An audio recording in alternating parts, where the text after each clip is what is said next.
नमस्कार। अहाँ सब गोटे के मैथिली मंथन यूट्यूब पेज पर स्वागत व अभिनंदन अछि। हम प्रकाश कुमार चौधरी, विद्यालय अध्यापक, विषय मैथिली के पद पर पटना जिला में कार्यरत छी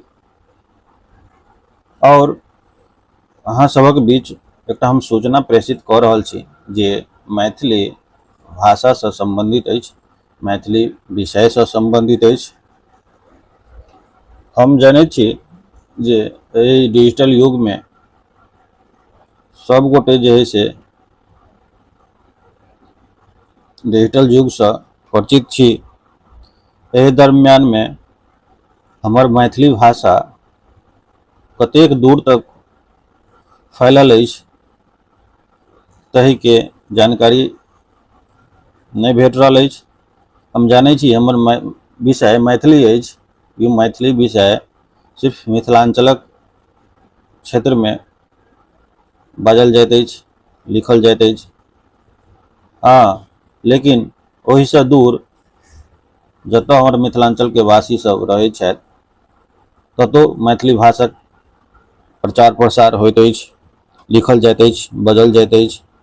मुदा जानकारीक अभावक रहलाक कारणे ओहि विषय वस्तु से हम सब परिचित नहीं रह पाबै छी।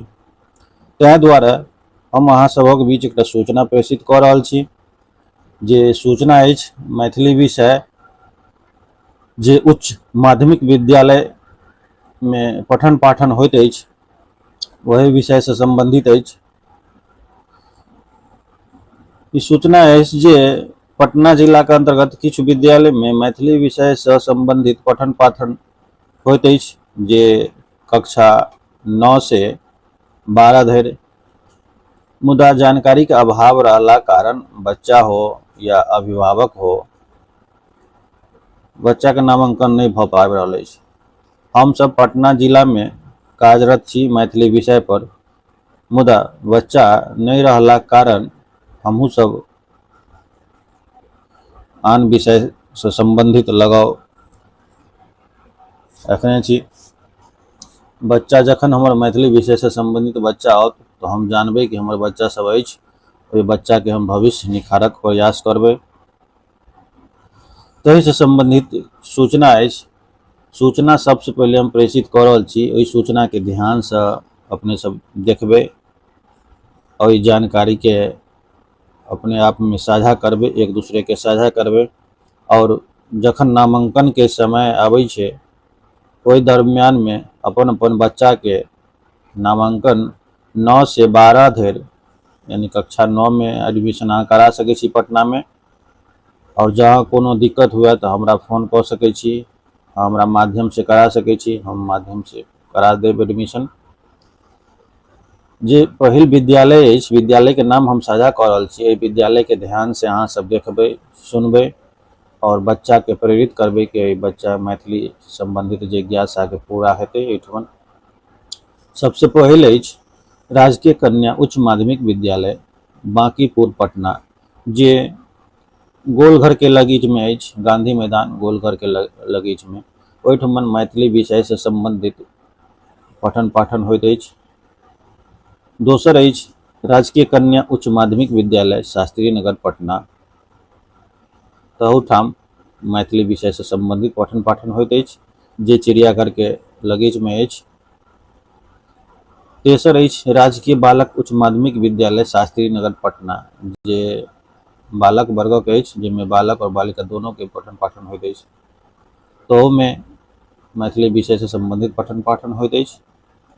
चौथा अछि देवी पद चौधरी स्मारक मिलर उच्च माध्यमिक विद्यालय बीरचंद पटेल पथ, अर्थात मिलर हाई स्कूल के नाम से प्रसिद्ध अछि, जे बीरचंद पटेल पथ जकरा हम कहै छियै तारामंडल से कनके आगा बीरचंद पटेल पथ अछि।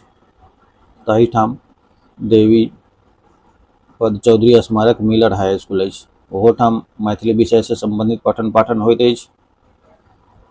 पाँचवा अछि पटना कॉलेजिएट स्कूल दरियापुर, जे खेतान मार्केट के आसपास लगीच में अछि। तहु ठाम मैथिली विषय से संबंधित पठन पाठन होइत अछि। छठा अछि दीवान बहादुर राधाकृष्ण जलान इंटर विद्यालय पटना सिटी पटना, यानी कि पटना सिटी स्टेशन जे अछि ओहिठमन दीवान बहादुर राधाकृष्ण जलान इंटर विद्यालय अछि, ओहोठाम मैथिली विषय से संबंधित पठन पाठन होइत अछि। और सातवां HPN एंग्लो संस्कृत उच्च माध्यमिक विद्यालय नया टोला, जकरा हम भिखना पहाड़ी के नाम से जानी छी, तो ओहिठाम मैथिली विषय से संबंधित पठन पाठन होइत अछि।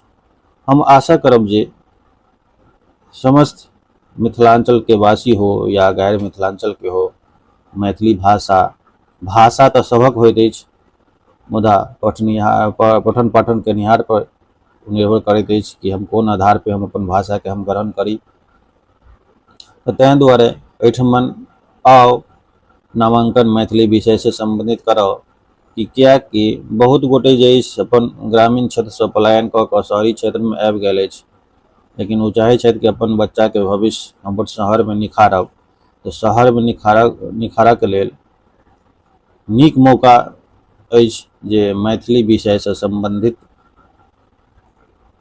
पठन पाठन के उपयोग कऽ ओहि आधार पर अपन भाषा के विस्तार करी, हाँ जीवन के सदुपयोग करी। आओ ओहिठमन अहाँ सब गोटे नामांकन कराओ और अपन जीवन के गति के आगे बढ़ाओ। जँ कोनो तरह की समस्या हुआ तो हमरा फोन क के माध्यम से बताएब, हम ओहिठमन एडमिशन अहाँ सब गोटे के कराएब। जतेक हमरा तरफ से सहायता लेबाक हुए से हम दऽ सकै छी अपना तरफ से। धन्यवाद।